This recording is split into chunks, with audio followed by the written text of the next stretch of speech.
নমস্কার, welcome to মুশকিল আসান। আমি doctor Kedar Ranjan Banerjee, consultant psychiatrist, national institute of behavioural sciences. চলে এলাম রবিবারের গল্প নিয়ে। হ্যাঁ, ভোগ, স্বস্তি, আত্মসন্তুষ্টি এগুলো কি এক?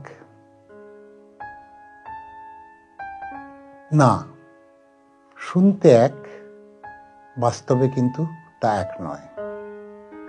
সাফল্যের নেশাটা থাকা ভুল নয়, কিন্তু কোথায় থামতে হবে এটাই আমরা ভুলে যাই।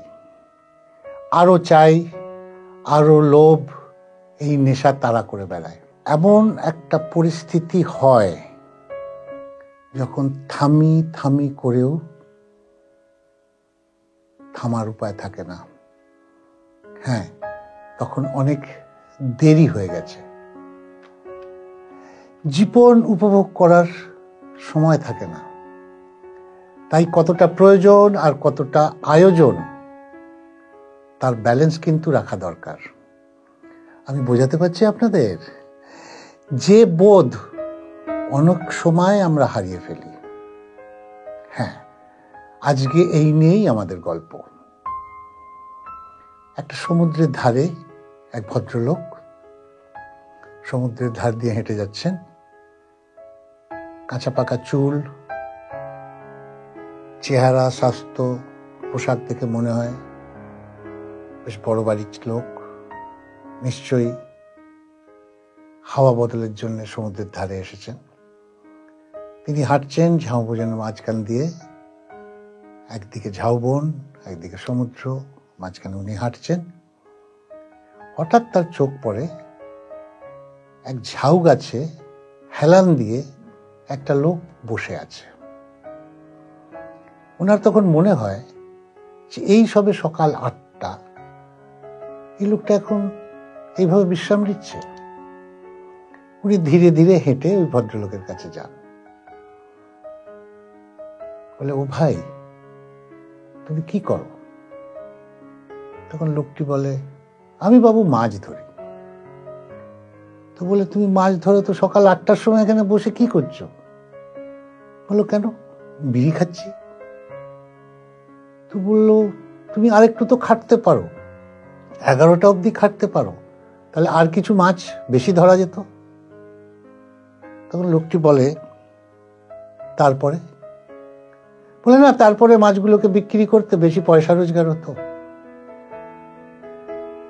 তখন লোকটি বিড়িতে একটা টান দিয়ে বলে, তারপরে? বলে, না, তারপরে বেশি পয়সা হলে আরো 2টো লোক ভাড়া করতে, আরো বেশি মাছ হতো। বলে, তারপরে? বলে, না, 2টো লোক আর তুমি 3জন মিলে অনেক বেশি মাছ ধরতে পারতে, তখন তোমাদের নিজের একটা নৌকা হতো। লোকটি আবার বিড়িতে একটা শুক টান দেয়। বলে, তারপরে? বলে, না, তারপরে নৌকো একটা, নৌকো 2টো, 3টে, 4টে, এইভাবে নৌকো বাড়তে থাকতো। লোকটি বলে, তারপরে? বলে, না, তারপরে তুমি একটা বড় নৌকো নিতে পারতে, মাছ সমুদ্রে যেতে পারতে, কত বড় বড় মাছ পেতে। তুমি কি জানো বড় বড় মাছের এখন কি দাম চলছে? তুমি কত লাভ করতে পারতে। লোকটি তখন বিড়িতে শেষ টান দিয়ে বিড়িটা ফেলে বলে, তারপরে? বলে, তারপরে তুমি এত টাকার মালিক হতে, তারপর তুমি আরাম করতে। তখন লোকটি তার দিকে তাকিয়ে একটা মিচকি হেসে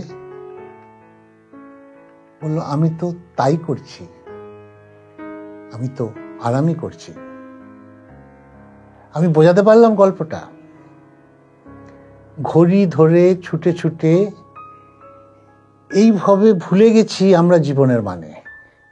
একটা সুন্দর সকাল, একটা পড়ন্ত বিকেল, শান্তি, এগুলো তো পাওয়া হয়নি। আরো চাই আমাদের।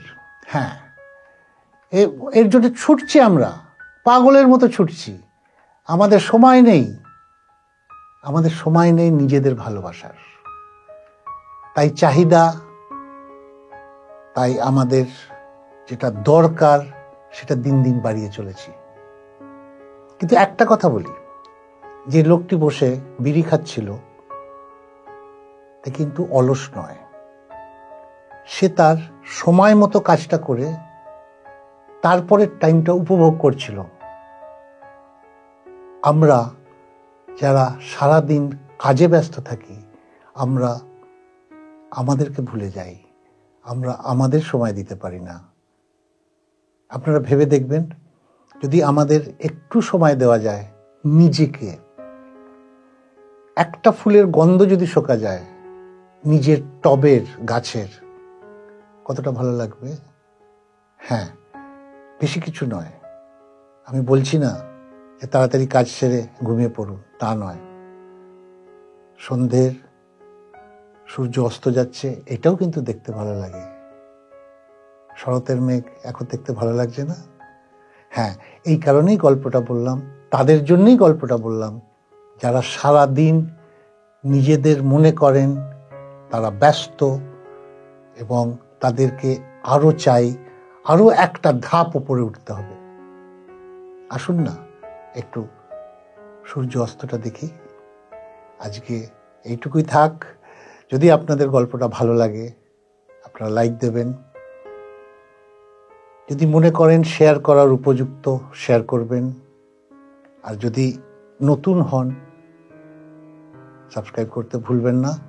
আর একটা কথা, আপনাদের যদি কারুর কোনো গল্প থাকে এবং সেটা আপনি আমাদের মুশকিল আসানের প্ল্যাটফর্ম থেকে মানুষকে শোনাতে চান, আপনারা গল্পটা লিখে পাঠাতে পারেন, আপনাদের নাম দিয়ে লিখে পাঠাতে পারেন।